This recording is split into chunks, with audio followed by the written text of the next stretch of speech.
Xin chào cô bác anh chị và các bạn. Hôm nay mình chia sẻ món thịt heo quay. Mình quay bằng chảo, quay cấp tốc luôn. Cách làm này thì cũng nhanh lắm.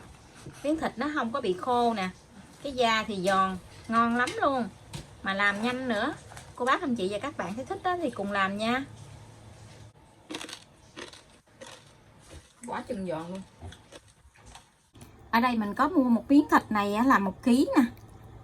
Mua cái loại thịt ba rọi á, mà thịt hôm nay thì mua không có được dày lắm, nó hơi mỏng mỏng thôi chứ nó không có được dày. Tại vì ở bên này người ta bán ở trong cái hộp thì mình mua thôi chứ mình không có lựa được, cái nào nó cũng giống nhau gì nè, nó mỏng mỏng không chứ nó không có dày. Cái miếng thịt này là 1 kg. Ở đây mình có giấm nè, có muối, có một củ hành tây, một vài lát gừng, hũ vị hương và một ít gia vị thông thường. Bây giờ thì mình sẽ bắt tay vào làm món này nha. Món này thì làm cấp tốc luôn. Thịt này mình mua về mình cạo rửa cho thật là sạch, mình cạo với giấm nè, hoặc là không có giấm thì mình cạo bằng chanh với muối, mình tha lên trên cái da nè, mình cạo cho thật là sạch luôn. Để làm cho nó nhanh thì cái phần này mình đã làm xong rồi. Bây giờ thì mình sẽ đem cái miếng thịt này đi luộc nha. Mình có một muỗng cà phê rượu mai quế lộ, hoặc là cô bác dùng rượu trắng cũng được nha. Mình tha một lớp rượu mai quế lộ lên trên da trước khi mình đem đi luộc nha, để cho cái da này nó thơm.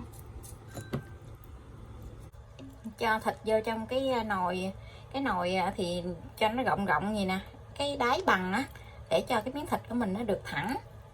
Mình cho sắp nước miếng thịt vừa tới cái miếng da thôi, đừng có ngập nha. Mình cho củ hành tây vô, củ hành tây với gừng, cho hành tây với gừng vô cho nó thơm cái miếng thịt Tại vì mình không có ướp cho nên nó là mình làm gì nè cũng giống như mình ướp luôn cho nó thơm. Khoảng chừng 1 muỗng cà phê ngũ vị hương. Ở trong này khoảng chừng 1 muỗng, còn có khoảng 1 muỗng cà phê thôi. Mình nhắm chừng để mình làm luôn. Nếu như cô bác thích ăn cái mùi ngũ vị hương nhiều thì mình cho nhiều tí xíu. Mình cho nửa muỗng cà phê muối, nửa muỗng cà phê bột ngọt. Nếu như cô bác không ăn bột ngọt thì mình dùng hạt nêm nha. 1 muỗng canh nước tương.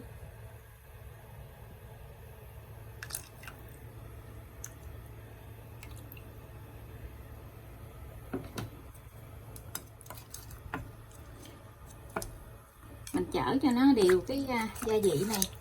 Tại vì cái miếng thịt này mình để ngang gì nè, cái gia vị nó có nằm một bên cho nên nó là mình chở cho nó đều lại.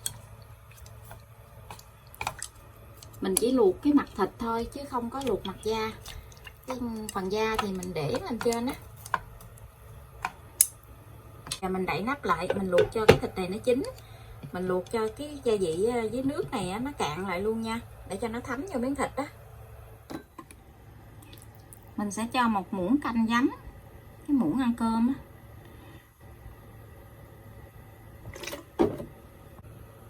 1 muỗng cà phê muối. Mình khuấy ra cái phần giấm với muối này nó tan ra, để mình quét lên trên cái mặt da. Miếng thịt của mình luộc nãy giờ nó đã cạn nước rồi nè. Mình sẽ cho cái nước này nó cạn luôn để cho nó rút vô trong cái miếng thịt luôn Tại vì mình không có ướp thịt cho nên nó là cái gia vị ở trong cái nước này nè. Mình luộc để cho nó rút vào trong miếng thịt luôn. Và trước khi mình cho vào trong nồi để mình luộc mình cũng có cắt 2 đường ở bên dưới của miếng thịt gì nè. Mình cắt 2 đường để cho cái nước gia vị nó thấm vô Miếng thịt mình luộc bây giờ đã cạn nước rồi. Mình sẽ gấp cái thịt này ra ngoài nha.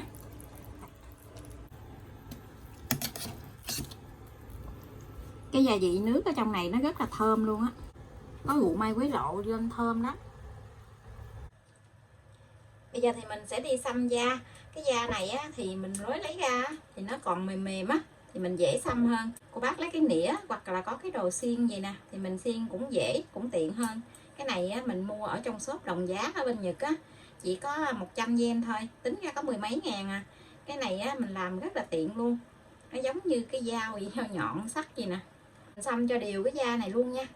Cô bác anh chị xăm cho nó sâu sâu xuống một tí xíu, để tí xíu nữa thì mình chiên lên nó không có bị tách rời cái da với cái mỡ ra. Mình xăm cái miếng da cho nó đều xong rồi thì mình sẽ lấy giấm với muối nè, mình thoa lên, mình thoa đều lên trên cái lớp da này, rồi mình để trước quạt gió để cho cái da này nó khô lại. Còn nếu như cô bác muốn làm liền á, thì mình lấy cái máy sấy tóc á, mình sấy cho nó mau. Cứ khô xong rồi thì mình cứ quét lên. Cái này mình quét cỡ 3-4 lần á, mình quét cho nó hết cái phần nước giấm với muối này luôn. Khi nào mà cái miếng da nó khô á, thì mình sẽ đi quét lại nữa. Cái này thì mình sẽ để trước quạt gió để cho nó khô cái phần da này. Mình đã tha hết phần giấm mình chuẩn bị rồi. Bây giờ cái miếng da này nó cũng đã khô rồi nè. Mình sờ cái tay vô nó không có còn ướt, không có còn mỡ nữa á. Thì bây giờ mình sẽ đem đi chiên nha. Ở đây mình sẽ bắt cái chảo dầu lên bếp. Trong cái chảo dầu này thì mình sẽ để cái dĩ mình lót ở dưới gì nè, để khi mà mình để cái da xuống nó không có dính với cái đáy nồi á. Hoặc là cô bác anh chị mình lấy chiếc đũa mình để phía dưới để mình lót cái miếng thịt lên cũng được. Dầu ăn ở trong này thì mình sẽ để xăm xắp cái dĩ này cho nó vừa tới cái mặt da thôi. Chảo dầu bắt đầu nóng rồi, mình sẽ cho thịt vô. Mình cho cái bề da xuống trước nha.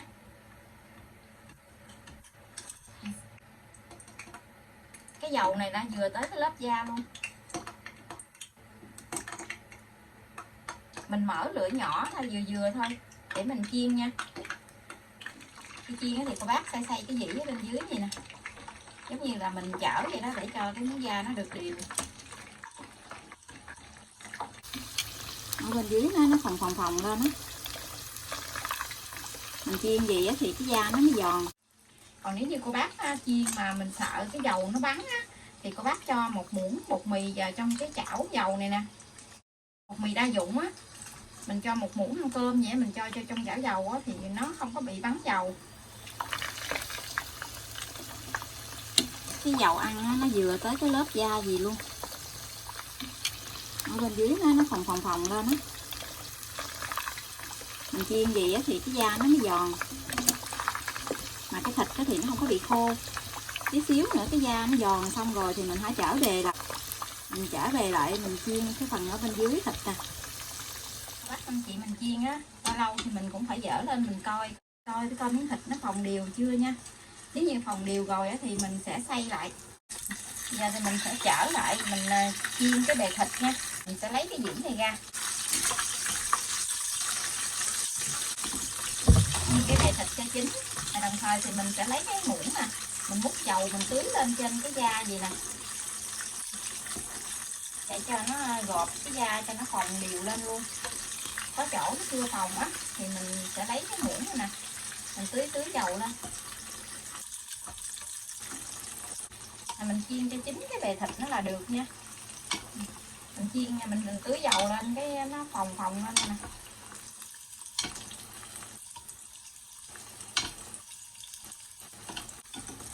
Cái da nó giòn lụm luôn á. Thịt mình đã chiên xong rồi nè, ngon quá chừng luôn, giòn rụm luôn. Mình để nguội tí xíu nữa mình chặt ra nha. Cái thịt nguội mình chặt thịt ra nha.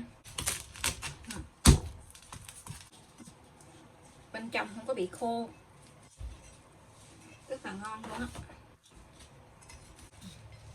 cực kỳ ngon luôn. Mình chặt ra từng miếng vừa ăn luôn.